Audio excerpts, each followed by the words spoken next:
Really quickly, we normally do an intro slide, but it was pretty taken care of better than I probably could.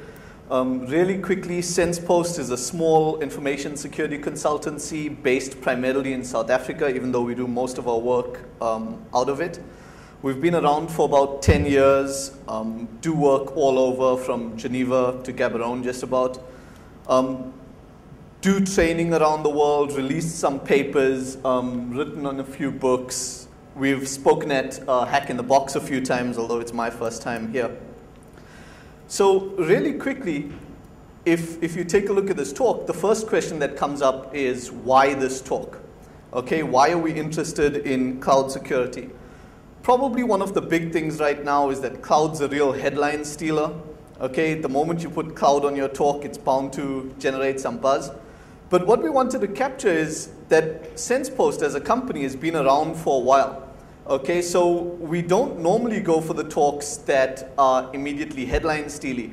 In fact, we've got the dubious honor of having some of the slowest tools in the world. I think last year at Hack in the Box, we published a tool or released a tool that tunnels stuff over timing, probably one of the slowest tunnels in the world. Okay, so really, generally, we go for what works and what attacks are pertinent, but we still felt that there's something big going on with the cloud and that there was some reason we needed to focus on this. Okay, and one of the big things that we wanted to bring up is that right now there's a lot of loud in cloud security. Okay, there's lots of people talking about it, there's lots of arguments about it, and in the security sector, there's lots of people who are immediately down on it. Okay, the moment you talk cloud, you've got a whole bunch of people shouting about how it's nothing new. Okay, Marcus Ranum screamed about how it's the same old thing. Schneier's given several talks where he's pointed out that it's the same client-server computing paradigm from mainframe days. Okay, what's interesting is Schneier's given about 4 or 5 talks saying that it's exactly the same thing. That's a lot of talk to say that there's nothing worth talking about. What's interesting for me is that if we stand around splitting hairs, there's a good chance that we're going to miss something important. And if you're defending, or even if you're testing, you'll find that there's several new vectors that we need to be aware of here. Okay, so the first question that comes up is, what exactly are we talking about when we start talking about cloud? Okay, you can get the Wikipedia article definition, okay, scalable, often virtualized, elastic computing, blah, blah, blah. If you look at guys like the Hoff, he's put together a very detailed diagram of all of the different possible cloud computing paradigms, where stuff fits in, all of that. We're not going to go into that in this talk either.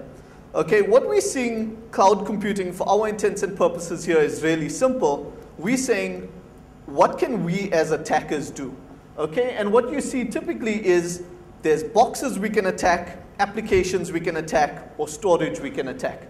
Okay, and what we'll do as we go through the talk is look at examples of these attacks that we've carried out during our research.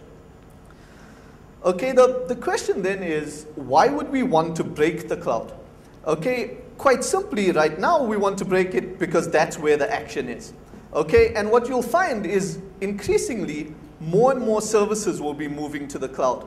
And you'll notice point 2, we say it's insidious because lots of times you don't even notice that your data has been moved to the cloud. Okay, suddenly you'll find your data isn't quite under your control and you didn't see it happening. Interestingly enough, as we move to the cloud, we seem to be making the same old mistakes that we were making in the past, along with a whole bunch of new ones. And one of the things that we want to come out of this talk is that we really don't have to. Okay, the initial part of my talk is a little bit of background, so I'm going to go through it really quickly so that we can get to the examples.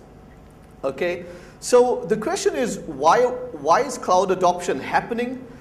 The first excuse that everyone gives is because of management by In-Flight magazine. Okay, some manager's flying somewhere, reads a magazine article about how cool the cloud is, comes back and demands that his technical guys do it. Okay, interestingly, we all blame managers really quickly, but the techies are guilty of almost exactly the same thing. Okay, the cloud computing stuff is cool. If any of you have played with EC2 or AWS, it's one of the coolest things that I've played with in a really long time. And so you've got managers saying, I read this article about cloud security. You've got geeks saying, this stuff's really cool. There's nobody to put the brakes on it if it needs brakes.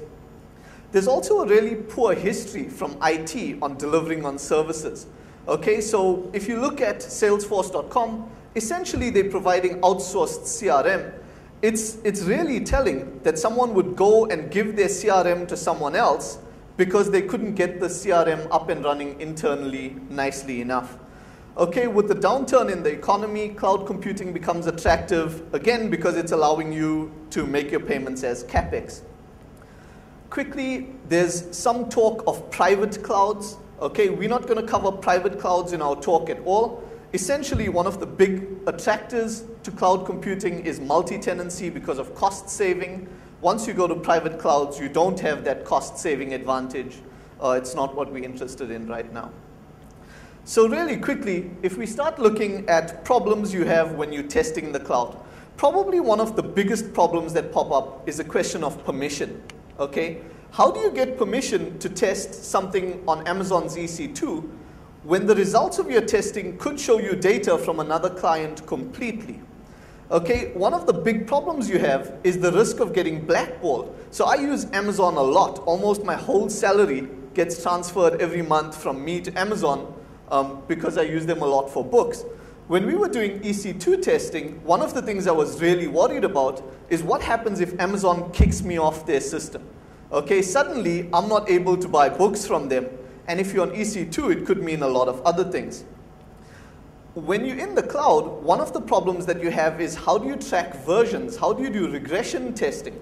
Okay, how do you know what version of their search engine Google's currently on? And if you test an app today and you find it not vulnerable or vulnerable, how do you know that the app you're testing tomorrow is the same one that you tested yesterday? Okay, you don't. And for someone who's putting all their eggs in someone else's basket, it leaves you with a simple problem. You just don't know whether the app that you're looking at is the one that you tested and was okay. It underlines something, which is the problem with transparency with the new cloud computing paradigm. And this transparency problem comes up again and again. Fairly recently, Amazon had a problem with their Kindle book where they pulled off George Orwell's book from other people's Kindles without asking them permission. And Professor Felton said that the biggest thing going forward for Amazon will be making sure that they get customers' trust right. Okay, and it's something that's going to come up consistently. So if you notice, the guy up there is Guido van Rossum. He's the creator of Python, who now works for Google. And you guys will know that Google are putting out App Engine, which is Google's play into the cloud. When you talk to Guido van Rossum, recently Cloud Security did an interview with him, and basically they said, well, how should our people trust you? And he said, yes, I think trust is built up over a long period of time. I think the main thing is going to be trust. So Cloud Security said, well, what security principles did you follow? And he said, I can't share any specifics on what we're doing. So they said, okay, can you give us examples of how they played out? And he said, sorry, we don't divulge any information like that. So they said, okay, how do you contain an attacker? And he said, you're correct, we do, but we can't tell you anything about it. Okay, so for transparency, that's pretty much a fail. If you look at compliance in the cloud, RSA, one of their strategists recently said, if you're dealing with data that doesn't have compliance issues, it's cool, go play in the cloud. If you have compliance issues right now, there's no way for you to do this. Okay, which is certainly going to be a problem. Okay, which also brings up the questions of privacy once you're dealing with the cloud. Okay, Jim Dempsey from the Center of Democracy and Technology pointed out that there's a loss of a Fourth Amendment right. So in the States, if someone captures your data, some government organization requests your data, they've got to issue some sort of subpoena, something that says, hey, we're looking at your data. It turns out right now, if your stuff is hosted at Amazon, they don't have to tell you, and what's worse, they can tell Amazon to not tell you.